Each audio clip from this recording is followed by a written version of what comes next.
பேயிலிருந்து விடுதலை செய்யணும் விரும்புறீங்களா? பிசாசிலிருந்து விடுதலை செய்யணும் விரும்புறீங்களா? நோயிலிருந்து விடுதலை பெற்றுக்கொள்ளணும் நீங்க விரும்புறீங்களா? உங்க பாவர்ட்டி தரித்திர நிலையிலிருந்து நீங்க விடுதலை பெறணும் நீங்க விரும்புறீங்களா? எத்தனை பேர் விரும்புறீங்க? என் பொண்டாட்டி நல்லா இருக்கணும், புருஷன் நல்லா இருக்கணும், பிள்ளைங்க நல்லா இருக்கணும், என் குடும்பம் நல்லா இருக்கணும், நான் ஏழ்மை இல்லை, என் கனெக்ஷன்லாம் ரிச் பர்சனோட இருக்கணும், நான் தெளிந்த புத்தி உள்ளவனா இருக்கணும், என்னென்னலாம் பாசிட்டிவா இருக்கலாம், எதெல்லாம் நீங்க என்றீங்களோ இது எப்போ கிடைக்கும்? நானும் கும்பிட்டு பார்த்தாச்சு, உபவாசம் இருந்து பார்த்தாச்சு. நம்ம நினைச்சுக்கிறோம் நம்ம உபவாசம் இருந்தா அந்த ஆண்டவருக்கு மகிமை. அவர் பார்க்கிறாரு, ஏடா வேஸ்ட் பண்ணிக்கிற டைம்.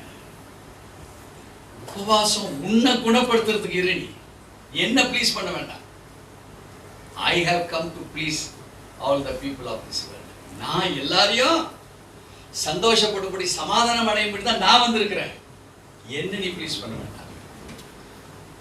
உன்னுடைய ஃபாஸ்டிங் யாருக்கு லாபம்?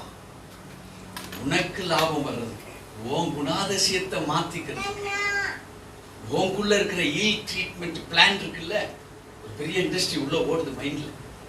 எப்படி அது ஒரு இல் ட்ரீட்மெண்ட் ஃபேக்டரி, என்ன அவன் பண்ணா இல்ல அப்படிங்கிற ஒரு ஃபேக்டரி உள்ள ஓடுது.